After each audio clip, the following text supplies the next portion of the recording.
Oi, Oi, maravilhosa!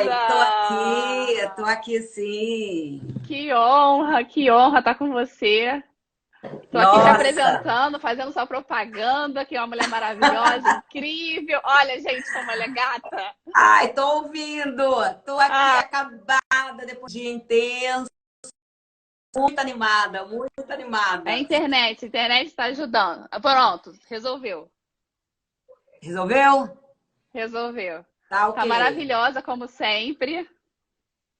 Então, tô dizendo que eu estou aqui animada depois de um dia intenso de supervisão, aulas online, atendimento e agora com vocês aqui para fechar o dia, para Tá fechar o certo. dia. Porque quem é bom transforma o caos em uma coisa boa, não é verdade? Sim, sim, sempre há um caminho, sempre há um caminho. Não existe nenhuma situação que a gente não consiga reverter e tirar lições e encontrar muitas possibilidades. E eu sou prova disto. Eu jamais imaginava dar aula online, estudando, falar com você e falar com tantas pessoas ao mesmo tempo. Você sabe que eu amo compartilhar Sim. aquilo que eu aprendi, que eu tenho trabalhado. E Deus tem me dado essa oportunidade nesse tempo. Show de bola. Eu tô aqui, Marisete, com o seu livro, ó. Pessoal, ó, Marisete é autora. Eu tô trazendo só esse livro, porque esse livro aqui tem tudo a ver com relacionamento, com um tema também que a gente vai estar Sim, abordando hoje. É um livro sim. prático de ensinamentos para você ter a escolha certa do amor perfeito. E aqui você fala muito sobre o narcisismo, né, Marisete? Sobre aquela escolha que nós queremos pra gente, às vezes não pensa no outro. Isso. Esse livro, Vanessa, ele começou no desejo de ajudar as pessoas a pensar na escolha do cônjuge. Nós trabalhamos muitos encontros de casais, às vezes numa situação que a escolha já foi feita. E aí tem que reorganizar a escolha acontecida. E eu pensei nesse livro para ajudar tanto quem já escolheu a repensar a sua escolha, para se responsabilizar por ela, não é para desistir, não é para cair fora, não. É para entender que motivo a pessoa teve de escolher. E aí você falou assim, olha, existe a escolha narcisista. O que que é isso? A escolha do cônjuge, ela é sempre feita com um objetivo. Talvez as pessoas não gostam de ouvir que não é nada romântico, mas nós escolhemos com um objetivo, para um propósito, principalmente de reparar a nossa própria história de vida. E aí existem quem vem com uma história muito defasada, geralmente olha para cima e espera ser escolhida por um deus grego, por uma rainha, por uma deusa. E aí quem está em cima vai escolher alguém que precisa desse deus grego, que precisa desse resgate, que precisa desse salvador. Então percebe que é uma escolha desnivelada, em que tem uma pessoa em cima e a outra embaixo. Essa é uma escolha narcísica, que o deus grego quer sempre ficar no palco, ser aplaudido, e o outro, que um dia se sentiu lisonjeado de ter sido escolhido, fica o tempo todo na plateia, aplaudindo o deus grego. Mas é um jogo perverso, porque não há trocas em que um se sente adequado e precisa do outro. Fica sempre essa escolha rígida de um se achar maravilhoso e o outro de ser o eterno necessitado. Isso é uma escolha narcísica. Isso causa dor e é mais comum do que a gente imagina, né? As pessoas não têm consciência de que elas têm esse tipo de escolha e causa tanta dor e sofrimento para um relacionamento. Que em algum momento acaba causando uma rachadura na relação. Porque ninguém aguenta ser o pobre coitado o tempo inteiro. Uma hora Isso. chora. Isso. E o outro, né, que se sente o deus grego no primeiro momento, também se sente exigido, cansado, sozinho. Né? A relação de casal é uma relação de trocas. Sim, E é racha porque exatamente. não tem trocas. Não tem trocas, não tem você, eu preciso de você e você precisa de mim. É sempre um sempre achando que é o salvador e o outro sempre o necessitado. Exatamente. E isso também vai de acordo com o nosso tema de hoje, que é sexo e traição. Isso, olha, eu amei esse Olha, tema. Eu Não amei. é? Porque É, é é um um tema tema que as complexo. pessoas. É um tema, Marisete, que as pessoas mandam mensagem pra gente assim, ó, no privado, no direct, não é uma coisa Sim, exposta, né? Tem sim. vergonha e tudo mais. É aquele tema assim, velado, ninguém sabe, mas que todo mundo quer escutar, Aham. porque essa dor é uma dor presente. Então, quem já viveu quer ser curado dessa dor, e quem não viveu quer prevenir para que isso não aconteça, da Tá. traição. E a sexualidade é algo assim que. Depois a gente entra na sexualidade, vamos entrar na traição. Quais são as Isso. ferramentas? Me ajuda aí, ajuda a galera que está escutando você agora. Tá. Então vamos pensar assim. Vamos imaginar que todo relacionamento ele tem um acordo, um combinado. Esse combinado começa desde o namoro. Né? No namoro a gente começa a fazer combinados em palavras. Ah, eu quero, quando casar, eu quero ter filho. Aí o outro diz, ah, legal, se ele quer ter filho, também quero, então já está um combinado. Acende Sim. a luz para mim. Então são vários combinados que o casal vai fazendo ao longo do namoro. Aí, destes combinados, estabelece um acordo. Quando quebra o acordo, quando quebra o olho no olho, é quando o casal está vivendo uma traição. Então, o que é traição? Traição é a quebra do olho no olho. A traição é a quebra de uma aliança, de um combinado que foi feito ao longo dos anos deste relacionamento. E quando quebra esse combinado, o traído, o que mais dói no traído é que ele é o último a saber. Né? Ele é o último a saber. Olha, você quebrou um combinado comigo, você não estava se sentindo satisfeito no relacionamento e não compartilhou comigo, quebrou um combinado da comunicação, da Se gente sente fazer sozinho, troca. né? Fez sozinho, fez sozinho. Então, o primeiro item, né, da traição é a gente detectar, aceitar que ela é uma quebra dos combinados, é uma quebra do acordo do casal. Esse é o primeiro item. Por isso que dói tanto. Aí se torna, além de infidelidade, uma traição. Posso falar? Você tá me Claro, tô ouvindo aqui aí? pra... Vamos claro, tô lá, aqui pra gente. ouvir. Tá todo mundo junto? Tá todo mundo? De repente, cadê o povo, né? Eu desativei o comentário pra gente gravar o vídeo. Ah, ok. Então tá Senão bem. vai ficar no seu rosto depois. Tá. Então veja aí se tem perguntas que você pode me ajudar a Coloca ajudá-los. aqui na caixinha de pergunta, galera, que eu vou conseguir ver. Tem lá no Story, tem aqui também, que a gente consegue abrir. Eu não vou abrir mais para não ficar exposto, ninguém vai saber, tá? E aí a gente consegue abrir aqui e colocar. Posso colocar aqui também, abrir, ó. Se alguém quiser, eu vou abrir esse momento. Pronto. Quem quiser perguntar aí também direto para a Isso. Marisete E aí aqui, pra você gente, disse pode assim, perguntar. tá me ouvindo? Sim, pode falar, tá? Ótimo o áudio. Oi. Deu uma travadinha agora, mas dá para ouvir. Perdi Então, galera, você, vocês podem colocar. Vanessa. Perdi Perdeu? você. Calma. Tá rodando aqui, Ah, mas tá não ouvi dando a o sua seu. Ah, pergunta. voltou. Voltou. Pode falar agora. Segundo item. Primeiro item. Tá anotando, pessoal, ó, para não se perder. Voltou. Você fez uma pergunta? Não, não. Pode falar.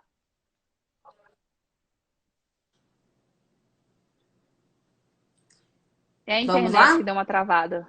Vamos.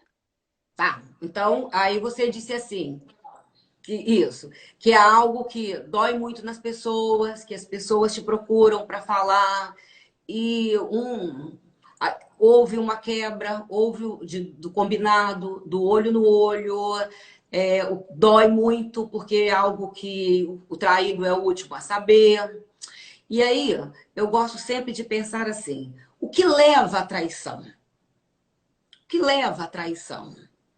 É, porque geralmente na traição eu tenho um triângulo. Aquele que trai, aquele que é traído e o terceiro que entra como um amante. Não tenho três pessoas? Eu tenho aqui Sim, um triângulo, né? Ah, exatamente. é um jogo que os três participam. Os três participam. Geralmente, o traído, ele vem como vítima. Ele vem vitimizado, ele acha que ele precisa de um colo, olha o que o filho da mãe fez comigo, me traiu. E geralmente, né, a culpa é toda daquele que traz. Então eu quero desafiar as pessoas traídas a não me crucificarem. É um Ouçam desafio, foi primeiro bom falar isso, é um de que desafio. é isso. É, é um desafio, porque geralmente a pessoa traída tá tão danada que ela não vai me ouvir. Ela nem vai ouvir. Ela já tá me crucificando, mas eu tô pedindo um tempo aí. Para a pessoa traída perceber o seguinte, existe dois motivos, duas direções que levam à traição. Uma são os motivos do traidor. Sabe, aquele independente com quem ele estiver casado, com quem ele estiver um compromisso conjugal, de namoro, noivado, casamento, né, um compromisso de casal, são motivos da pessoa que ela traz na história de vida dela. Sim. Eu posso citar três motivos. Um, a influência de família. Meu avô traiu, meu pai traiu e agora eu tô traindo também. A minha avó traiu, minha mãe traiu e agora eu tô traindo também. Se escora nessa desculpa de uma maldição hereditária, né? Uma maldição familiar. Isso. Então, assim, é algo que vai repetindo a família Fica e um usa ciclo. isso como justificativa, muitas vezes, de que é coisa de família. Né? Problemas, Aham. maldição de família, herança geracional, seja o nome que a pessoa dá. Que- Esse é um dos motivos. Independe de com quem ele estiver casado, namorando, noivo, é um motivo que ele traz da história de família. Sim. Um segundo motivo é quando essa pessoa é muito imatura. Ela é uma criança na vida. Ela pode ter 20 anos, 30 anos, 40 anos, 60 anos, mas emocionalmente ela é uma criança. E as crianças não se comprometem. As crianças não assumem, não pagam o preço pelo um compromisso. Se ela é criança como pai, criança como mãe, criança como profissional, criança como amigo, vai ser criança também como cônjuge. É E um isso é muito segundo sério, né, motivo. Marisete? Porque isso influencia, essa questão, esse fator, ele influencia em qualquer área da vida da pessoa. Seja profissional, qualquer área. Qualquer área, ela vai agir como criança, não vai se responsabilizar como as crianças não conseguem. Nós, adultos, que pagamos o preço pelas crianças. Nós é que assinamos um contrato da escola. A criança não Abrir um assina. parêntese, por isso que às vezes, para algumas pessoas, a paternidade, a maternidade se torna tão pesada. Porque ela ainda é Sim, criança e tem que assumir uma outra criança, é duro demais. isso. Gostei dessa ideia, gostei dessa estratégia. Porque é verdade. Aí, no combinado de casal, que é o combinado de fidelidade, de uma maneira infantil, ela também não vai pagar o preço, não vai se comprometer. E um terceiro e último motivo do traidor é quando ele não se garante. Olha que coisa pesada. Então, ele seduz as pessoas como para testar o Ibope, para ver o quanto ainda é galanteador, o quanto ainda é escolhido, o quanto ainda é desejado. Então, por não se garantir emocionalmente, ele se envolve com uma terceira pessoa para fazer um teste de Ibope. Para buscar uma aprovação, né? Uma aprovação social. Isso. Então, dei três motivos do traidor. Só um parêntese aqui, Marisete. Perguntaram quais são as características para identificar um adulto criança, um adulto infantil. Você acabou de dar um exemplo, né? É a maneira com que ele olha a vida. Lista os comportamentos da pessoa e veja que idade cronológica aquele comportamento combina. Né? De repente, a Sim. pessoa ainda é um adolescente que não está mais curtindo a vida e não se responsabilizando. uma adolescente que dribla as regras. Faz parte da adolescência driblar as regras. Então, geralmente, eu listo todos os comportamentos e vejo qual é a idade cronológica que combina com esse perfil comportamental. É batata. Não precisa ser psicólogo para fazer esse diagnóstico. Pode prosseguir. Tá, então eu falei dos motivos do traído. Agora, a segunda dimensão que acontece um adultério, que acontece uma traição, quando há uma lacuna no relacionamento. O traído não gosta de ouvir isso. Por quê? Quando o casal se desconecta, fica uma brecha. O que a física diz? A física diz que dois corpos não ocupam o mesmo espaço. Então, se eu estiver sentado na minha cadeira de esposa, não é loira nenhuma que vai sentar. Porque ela está ocupada. Ela tá Não ocupada. precisa ficar com crise de ciúme, não precisa ficar investigando, não precisa ficar desesperado. Não preciso. Mas a física diz que nenhum espaço fica vazio. Então, tem muitos casais que se desconectam depois de nascimento de um filho, depois de uma crise financeira, depois de uma situação exigente da vida, e aí esse casal se desconecta, abriu brecha. Então, se abrir uma brecha, pode entrar um amante, pode entrar um Eu terceiro. acho que esse é o momento, eu acho que é o mais difícil para as pessoas, porque vem a parte da sua autorresponsabilidade. Isso. E querer assumir isso é muito doloroso. Perceber que caramba, eu posso ter uma parcela de responsabilidade em algo que o outro fez comigo. Sim, sim. Por isso que eu falei que o traído não gosta de ouvir isso. Porque o traído não vai assumir o grau de responsabilidade de ter se levantado da cadeira, de ter se participado da desconexão. Sim. E aí ter contribuído, né? Ter deixado uma brecha para a entrada de um terceiro. Isso é muito complicado, é muito difícil as pessoas aceitarem isso e acreditar nisso é doloroso demais. Confesso que quando eu comecei a ouvir essa tese, eu fiquei, caramba, porque a gente sempre coloca o traído na cadeira de coitado, de vítima.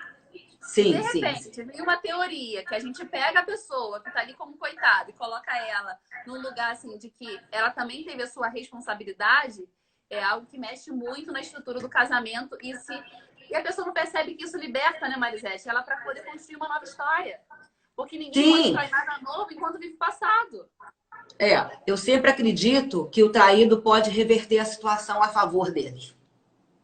Quando ele reconhece aonde ele participou da traição e vai reverter a situação, se reapresentando, buscando essa reconexão de casal. Mas, Vanessa, eu falei que são 3 pessoas, né? Falta o amante. Sim, o terceiro aí que entra. Paciência com você agora, Marisete.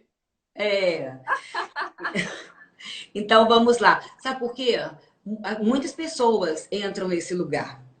Se você me perguntasse assim, eu como psicóloga, como terapeuta de casal, eu me sensibilizo mais com o amante.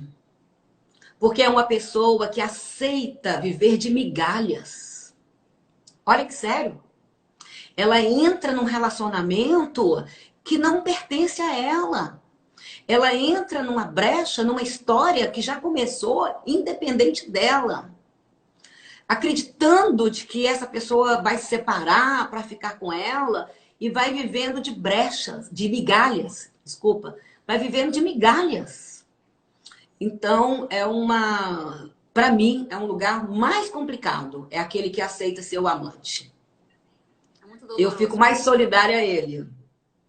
Se a gente for resumir, adultério, traição é uma questão de baixa autoestima. Vou falar devagar, vou falar de novo. Traição é uma questão de baixa autoestima. Baixa estima do traidor. Então, se o traidor acha que ele é o poderoso, galanteador, conquistando todas, é porque ele não se garante. Isso é baixa estima. ser Quer baixa provar estima. alguma coisa para alguém. Isso. O traído, na hora que senta na cadeira da vítima, é uma questão de baixa estima. Que acha Acha que que eu sou o merece qualquer coitado. coisa. É, isso aí. Isso aí. E o amante? Nem se fala. Nem se fala. Para mim, né, fala de uma estima muito baixa de aceitar entrar numa história que não pertence e ficar aceitando viver de migalhas. Verdade. Não é verdade? Verdade. E eu acho que esse pensamento, quando a pessoa tem esse esclarecimento que você trouxe aqui hoje, é tão enriquecedor. A pessoa, quando tem consciência disso, ela pode modificar toda a sua história familiar. O amante pode se reconectar com o seu valor e procurar a Sim. sua própria história para viver o seu amor, o seu relacionamento. Isso. Uhum. O casal, ele tem a possibilidade de reconhecer as suas responsabilidades do fracasso da relação para se reconectarem, fortalecerem os laços e toda a família, tanto eles quanto os filhos, serem promovidos a terem um relacionamento saudável. Então, todo mundo é beneficiado quando eles têm esse pensamento, essa chave vira na cabeça. Isso. Aí vamos lá. O traidor, ele vai reconhecer que ele mexeu na peça que não deveria ter mexido. Então, quando a gente faz algo que não deveria ter feito, precisa propor reparação. Né? Se antes ele não era um imaturo, agora vai ter que virar adulto. Para reparar o que fez, que para mim não basta só pedir perdão, precisa investir na reconciliação. E eu tenho vivido isso nos consultórios. Eu acredito que após o perdão, o casal tem como se tornar uma nova forma de ser casal, um novo jeito, né, de ser casal. Um novo E isso contrato. vai, um novo contrato de casamento. E aí o traidor, ele vai reparar o que ele fez, né? E nessa reparação também se reapresentar para uma nova forma de casal. O traído, gente, o sucesso de um casamento após uma traição é quando o traído consegue se perdoar. Não vai perguntar de quê? Eu travei Não pra vai? ele. Porque, peraí, Eu atravei. Vou liberar aqui, ó. Pode falar, gente. É que porque olha só, meu telefone não tá conseguindo salvar no final e eu quero muito ter esse vídeo, então vou ter que salvar a tela. E se eu salvar assim, vai aparecer todos os comentários no seu rosto. entendi. Então, olha só, o sucesso de um casamento após uma traição, o sucesso de um relacionamento após a traição, tem muito a ver com o traído se perdoar. Se perdoar de ter sido o bobo da vez. Se perdoar de ter visto as pistas e não ter sacado. Se perdoar de ter se desconectado e não ter percebido. Se perdoar porque o traído, olha só, hein, gente? O traído trai primeiro. Geralmente, esse traído, o amante dele foi o bebê que nasceu. De repente, esse traído, o amante dele foi o emprego, foi a profissão. De repente, o traído, o amante dele foi cuidar dos próprios pais. De repente, o traído, o amante dele foi a igreja, a religiosidade, o ativismo religioso. E aí ele ficou com... Só que ativismo religioso, filho, pai, profissão, é algo muito sublime. Então não é fácil a gente aceitar que um bebê vira um amante da mãe, que um ativismo religioso vira um amante de uma pessoa, que o excesso de ocupação em cuidar dos pais se torna um amante de uma pessoa. E aí ela deixou a cadeira vazia. Deixou a cadeira vazia e agora ela precisa se perdoar. Eu não posso dar o que eu não tenho. Então eu tenho que me perdoar para depois eu conseguir perdoar a quem me traiu. Que acha? Como faz isso, como descobre isso, Marisete? Já era, não tem pra ninguém. Resolve tudo. Resolve. Resolve tudo. Até para essa pessoa, né, se permitir a viver uma nova história com nesse. Eu acredito que a gente pode começar uma nova história no mesmo relacionamento que a gente está. Não tô apregoando aqui a separação. Mas se por um acaso o casal não conseguir ficar juntos, que o próximo relacionamento seja um relacionamento saudável, a partir da liberação que a pessoa se permitiu ter. Você falou de algo muito importante agora, Marlete, que eu recebo sempre mensagem das pessoas assim, olha, poxa, mas eu fui traída e aí ele já tá com outra, a outra já tá com o filho dele e eu parece que minha vida paralisou. Mas eu já perdoei. Fala que já perdoou, mas que na verdade tá ali ainda vivendo aquela relação. A pessoa parou na idade sentimental dela, na sua cabeça, parou naquele momento que houve aquele rompimento e a pessoa foi embora com a outra. Não teve estômago e maturidade ainda para conseguir digerir aquilo tudo e transformar e conseguir realmente resolver a questão. Mesmo que tenha sido que tivesse que ter sido o rompimento, a separação em si, mas ela não conseguiu se limpar das mágoas, das culpas, das feridas. Então, o que você pode dizer assim, para essas pessoas que estão ainda vivendo o passado, com o defunto do lado, como a gente chama? Tá. Então, existe duas situações que me impedem a fazer despedidas: culpa e mágoa. Então, essas pessoas, elas podem, de repente, ela perdoou quem traiu, mas não se perdoou. Então, ela ainda tem que trabalhar esse auto-perdão. Ela está paralisada. Porque se ela é eterna vítima, a vítima não pode se permitir ter prazer. Ela está paralisada, velando esse defunto, esse casamento que já morreu, que já acabou. Então, quando eu me perdoo, eu posso liberar. Eu não me sinto nem mais culpada e nem acho que o outro, nem mágoa, nem acho que o outro é o meu carrasco. Então, zerar mágoa e culpa. Só consigo me despedir quando eu não tenho mágoa nem culpa. Aí a pessoa consegue fluir no tempo emocional, se despedir e continuar a vida. Se não, se está paralisada é porque tem mágoa e culpa. Para-se consigo mesmo e com o outro, tá? Tem que olhar sempre os dois lados. Sim. Então, agora, ó, você já ouviu essa dica, revisa aí a sua história, coloca no papel aí qual é a área que você tem que, assim, apontar. Caramba, eu preciso me perdoar em que área? Onde eu posso ter falhado? Eu preciso realmente me livrar. Porque eu sou ser humano. Seres humanos erram e cometem falhas. Então, eu não posso errar. Agora eu tenho que me perdoar do erro que eu cometi e não cometê-lo novamente. Acho que esse Vanessa, eu quero voltar naquela fala sua da escolha narcísica. Sim. Porque de repente o traído diz assim: eu jamais esperava isso dele. Deixa eu só mostrar, Marisete, o seu livro, ó, para quem chegou depois. Sim. Marisete escreveu esse livro aqui, tem no site dela para você comprar. É um livro incrível e é dessa fala que ela tá falando agora que tá aqui nesse livro também. É o livro que fala sobre a escolha sempre certa do parceiro. Então, é o que eu estava dizendo assim, na escolha narcísica, a pessoa olha o outro e o coloca tão superior a ela que ela desumaniza o cônjuge, que ela desumaniza o parceiro. Então, ela coloca num pedestal de um deus, uma deusa. E esquece que nós somos seres humanos e estamos passivos a errar.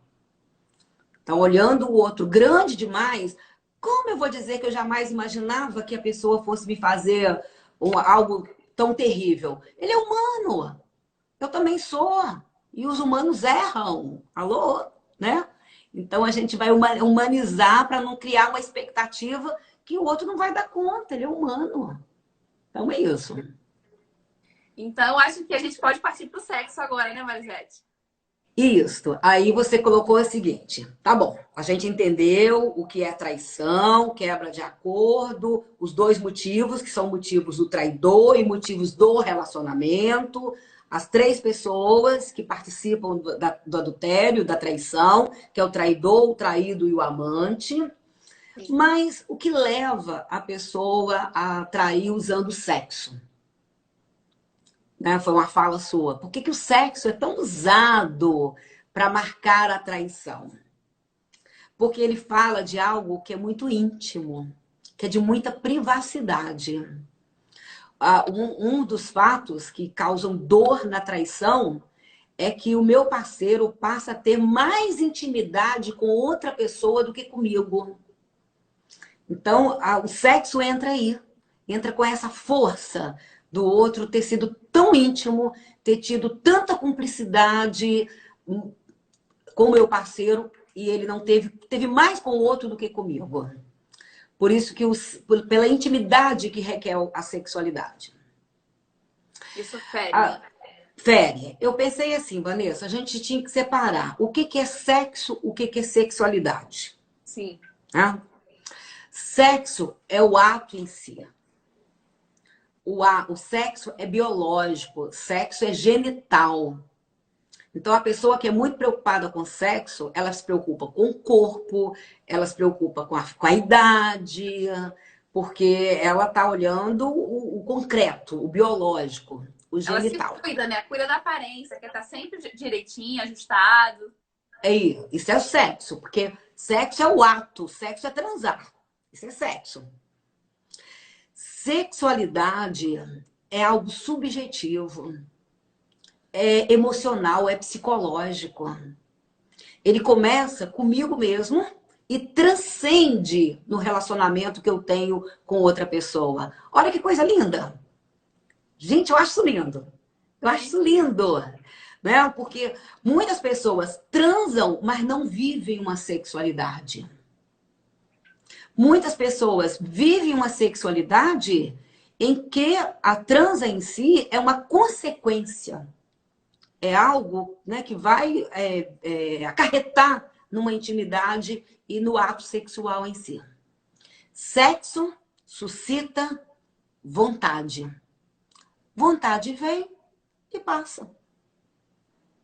Vontade vem e passa. Sexualidade suscita desejo. Imaginação, né? Isso, olha só. Não são duas coisas diferentes? Vontade vem e passa. Agora, desejo é algo que está na mente. Na mente. Hoje, como terapeuta de casal, eu tenho gostado muito de atender casais com crise na sexualidade. É algo assim que eu estou apaixonada por essa área, porque eu tenho acompanhado e visto que a queixa não é mais em cima do sintoma vaginismo, dor de penetração, dificuldade de ereção, ejaculação precoce. Não é mais esse tipo de sintomas que eu recebo no consultório e que os casais estão vivendo. Hoje, o sintoma maior é em torno da falta de desejo. De desejo. Então, aí, não é? Aí vem uma questão. Como reacender a chama do desejo? Marisete, isso que você falou agora é tão assim, importante e significativo, porque antes a gente espera sempre assim que os homens vão reclamar que as mulheres não estão com desejo. Mas eu tenho recebido um número grande de mulheres que se queixam de homens e homens jovens, que não têm desejo sexual, que não procuram as esposas, que não... Ou assim, rejeitam mesmo. E mulher, quando é rejeitada na cama, ela se sente nada. Né? Nada. Então, essa dica aí salva muito o casamento. Sabe que eu ouvi uma frase há um tempo atrás que diz o seguinte: toda mulher deseja o desejo do homem. Boa, amei. Essa é pra anotar, gente. Essa é pra você escrever. Então, atenção, homens. As mulheres desejam ser desejadas. Ser elogiada, ser...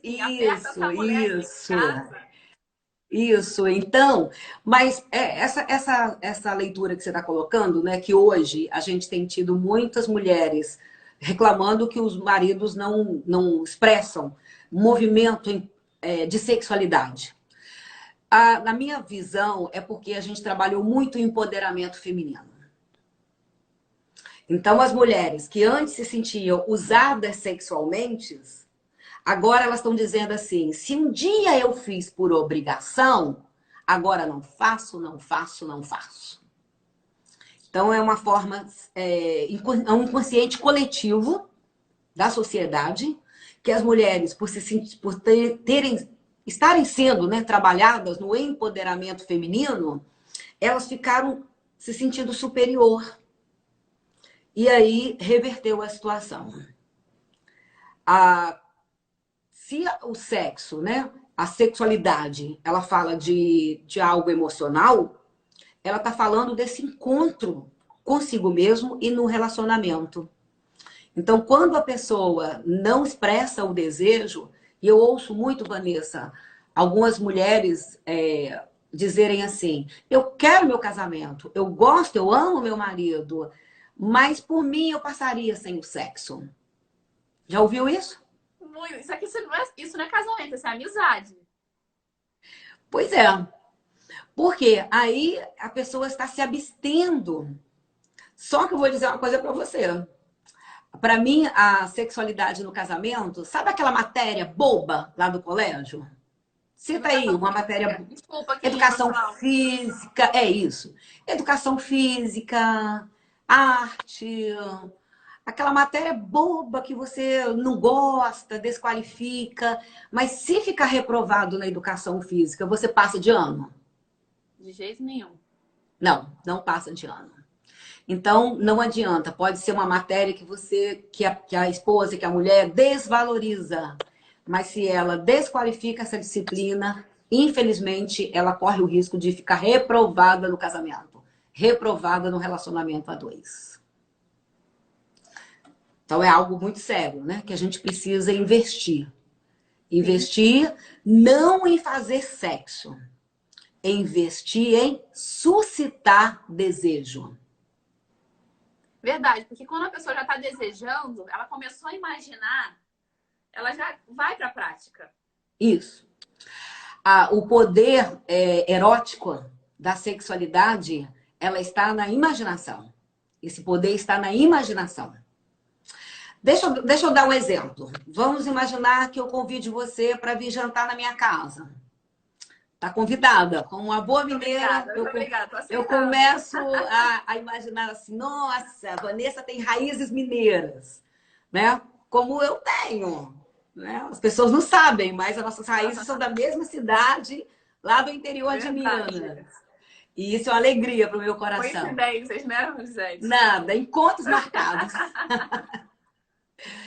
Então, aí poxa, eu vou chamar a Vanessa, Samuel, as crianças. E eu começo a imaginar a noite do jantar.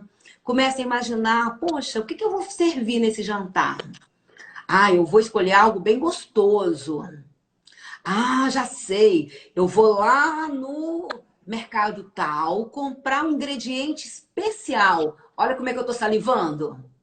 Olha o desejo. Tá vendo como é que ele é suscitado?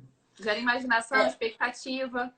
Isso, então já estou imaginando, vou comprar aquele ingrediente, vou fazer essa receita, vou arrumar a mesa dessa forma, vou organizar a noite dessa maneira. Então, isso é sexualidade, isso é suscitar desejo. Começa no imaginário, em que a gente já vai se aquecendo, não pelo outro, por mim mesma. Por mim mesma. Eu é que me libero para sentir desejo. Não é o outro que é fisicamente atraente. Eu posso ter um parceiro fisicamente lindo, mas eu não me permitir ter desejo. Até porque, né, Marisete, o orgasmo, ó, tá aqui na nossa mente. Para alcançar o orgasmo, tá na mente. Tá na mente. Alta performance. Se você não estiver conectado com o que você está fazendo, você não vai alcançar o ápice da sua sexualidade. Travou logo agora. Pronto, voltou. Isso aí. Isso aí. Tá, eu queria então separar agora, já que a gente falou que sexo é orgânico, biológico, suscita vontade, a sexualidade é uma energia de vida que vai suscitar, por isso que a gente fala sexo é vida. Vida. A vida sem sexualidade, ela é morta. Porque é uma energia de vida que me dá vontade, que me suscita desejo por viver. Aí eu queria chegar num ponto, Vanessa, que é o seguinte. Nós somos atravessados pelas obrigações e pelo prazer. Muitas pessoas fazem sexo, transam por obrigação e não por prazer. Nós somos estimulados na vida a cumprir com as obrigações. E somos criticados quando nos permitimos ter prazer. Então, eu queria deixar essa reflexão. Será que você está vivendo a vida por obrigações ou você está se permitindo ter prazer em ler um livro, prazer em visitar uma pessoa ou receber uma visita, ter um orgasmo fazendo um curso, fazendo uma comida gostosa?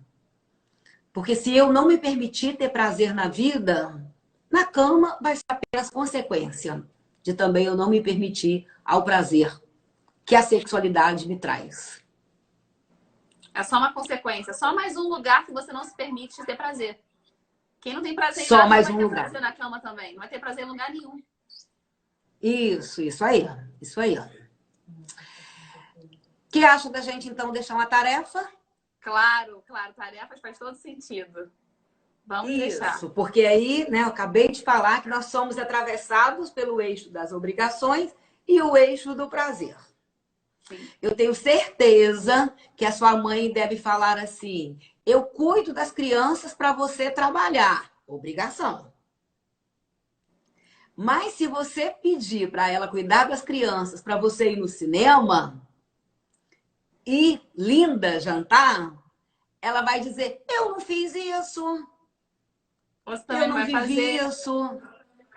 Bom, a minha mãe, você também não vai na fazer. verdade, eu só deixo as crianças da minha mãe para fazer isso. Que ótimo. Então ela te permite o orgasmo. Ela te permite o prazer. É porque tá tendo. Porque ninguém permite aquilo que não tem. Tipo. É verdade. É verdade. Então, essa é uma situação, sabe? Às vezes... Eu vou liberar os comentários para você passar a tarefa. Tem muitas...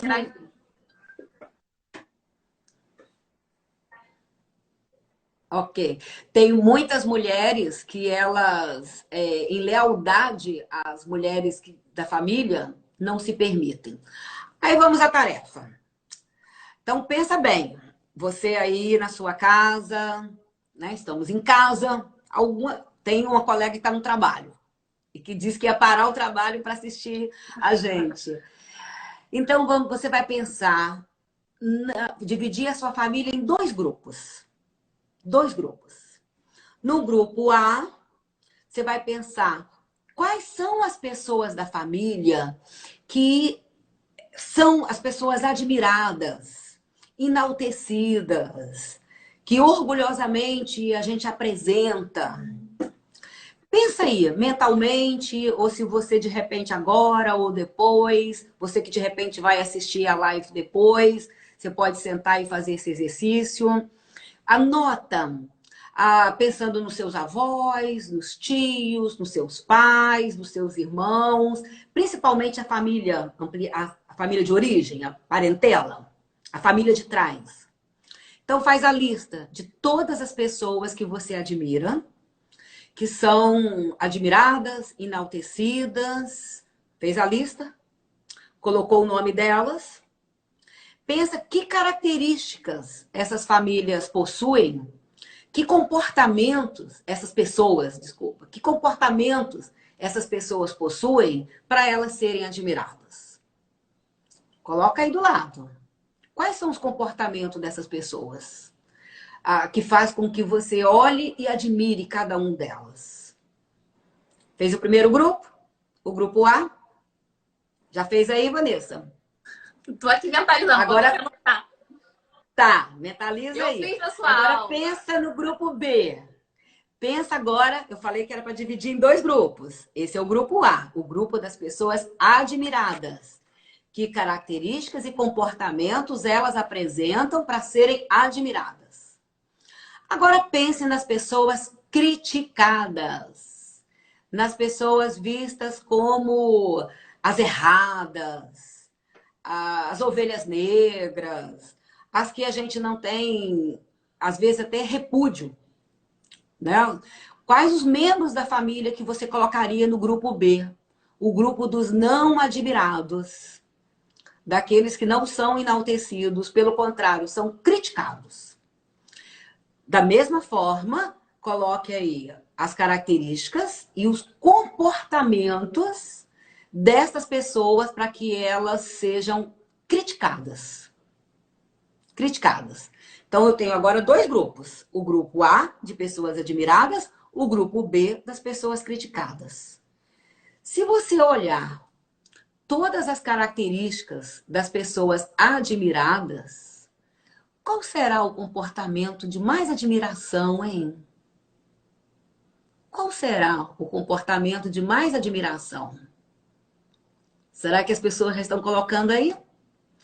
Será que não é aquela santa mãezinha, Marte, que deu a vida pela família? Aquele pai que trabalhou de sol a sol, que não viajava, que só vivia para as obrigações, excessivamente ligado à responsabilidade, ao dever. Será que você não resumiria as características nesse olhar? Nas obrigações? Agora olhe o grupo B. Veja se as características do grupo B não são de pessoas que a gente pode ligadas ao prazer, os bons vivants, aqueles que só querem curtir a vida, aqueles que não estão nem aí para as obrigações. Então eu tenho um grupo admirado porque deu a vida pelas obrigações. E o grupo criticado porque se permitiu ter prazer na vida. Para mim está empatado. Porque excessivamente um viveu para as obrigações e o outro excessivamente viveu para o prazer. E a sexualidade saudável é aquela que tem um equilíbrio entre as obrigações e o prazer. Incrível, acho que fez sentido para todo mundo ali. Eu fiz de novo, né? É incrível essa tarefa. Faz muito sentido. Faz, né? Faz, porque parece que as pessoas estão liberadas para gozarem na vida, para terem felicidade. Isso. Parece que sempre tem aquelas obrigações. Isso aí. Então, aí eu estou desafiando, né? E motivando a pessoa a se permitir, a viver para as obrigações, mas também lembrar que Deus nos deu uma vida para ser vivida com abundância. Deus nos deu a vida, a energia do prazer. Deus nos deu o paladar para sentirmos prazer, o olfato para sentir prazer, a audição, o tato. Deus deu ao homem, cuidem do jardim do Éden com prazer. Mas pelo pecado, o homem acabou ficando aprisionado às obrigações, ao dever. E a gente traz isso de lá, achando que a gente não é merecedor do prazer. Não é merecedor de ter orgasmo na vida. E aí a gente critica quem se permite, porque vai para um excesso de irresponsabilidade, 100% prazer, e acha que o admirado, o valorizado, é aquele que dá a vida pelas obrigações. E eu estou dizendo, num relacionamento saudável, uma vida saudável, uma vida de adulto saudável, seja jovem, seja solteiro, seja casado, é aquele que vive a sexualidade de uma maneira equilibrada, com obrigações, cumprindo a responsabilidade e se permitindo também o prazer. Bem-vindo à vida. Isso é sexualidade. Maravilhoso, Marisete. Sempre muito bom aprender. Eu tenho certeza que hoje muitas famílias aí estão tendo a oportunidade de se reconectarem, os casais. E assim, toda a família se torna estruturada novamente. Quando existe uma sexualidade saudável, quando existe um campo livre de culpas, de perdão mesmo, né? Que haja Sim, sim, perdão sim. nessas relações. Então, essas famílias têm a oportunidade de se reconectarem e se tornarem fortes novamente. Tá. E aí, se você agora você vai fechar a tarefa colocando o seu nome no grupo A ou no grupo B. Em que grupo você acha que você está? Se você acha que está no grupo das obrigações, então peça autorização à sua família para também ter prazer. Se você estiver excessivamente no grupo do prazer, reveja a sua vida adulta, porque sexualidade é uma responsabilidade adulta. As crianças não vivem o sexo. É uma responsabilidade adulta, principalmente consigo mesmo. E quanto mais intimidade eu tenho comigo mesmo, eu consigo ter com o parceiro que eu estou vivendo. Então, peça autorização à família para você ter prazer. Se libere para que você seja um adulto responsável, vivendo uma vida prazerosa. Muito Ok, bom. Vanessa? Muito bom, muito bom, muito bom. Foi uma honra. É uma honra Tá sempre. certo. Tá bom. Para mim também foi um prazer estar aqui.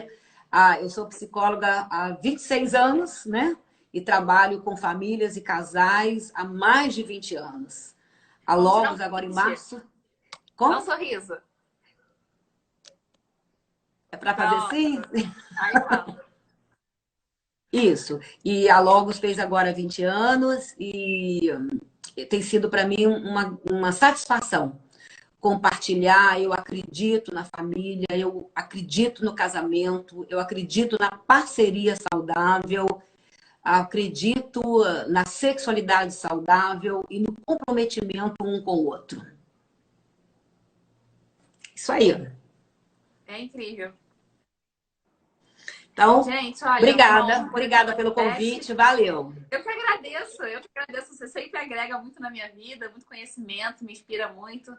E é uma honra, é uma alegria enorme estar com você aqui e com todos vocês. Gente, olha, um beijo para todo mundo. Segue a Marisete, ela sempre está ensinando coisas incríveis, sempre está fazendo stories falando sobre, respondendo perguntas sentimentais. Marisete é uma ótima pessoa, então segue ela lá, vai lá no Instagram dela, porque ela tem colocado, está se dedicando nessa área agora, isso é maravilhoso, né? Isso é maravilhoso. E ela sempre faz workshop e é aberto também para pessoas que também não são profissionais, mas querem aprender das áreas que ela vai ensinar. Então, dá uma olhada lá no Instagram dela, porque ela sempre tá colocando um videozinho novo agora. Tô gostando dessa nova fase da Marisete. Isso faz parte da vida. Isso é Isso é maravilhoso. sangue jovem na veia dos Claro. coroas. Isso é sangue jovem. É um prazer. Vocês jovens me animam muito, me estimulam muito. Eu fico Não, muito e você animada com por essa vocês. maturidade também me inspira muito. Já tá tudo Ok. certo. Um beijo. Beijo. Beijo, pessoal. Tchau, Até tchau. amanhã. Tem um novo encontro respondendo perguntas às 8h02. Vai ser muito maneiro. Eu vou deixar lá no story também para você colocar suas perguntas. Vamos ter uma noite incrível. Um grande beijo, Marisete. Um grande beijo para todos. Tenham uma noite maravilhosa. E os Tchau, casados tchau. promovam a Beijo. sexualidade. Promovam a sexualidade. Não vai dormir sem fazer nada. Faz alguma coisa aí hoje. Aquece a sua relação. Beijo.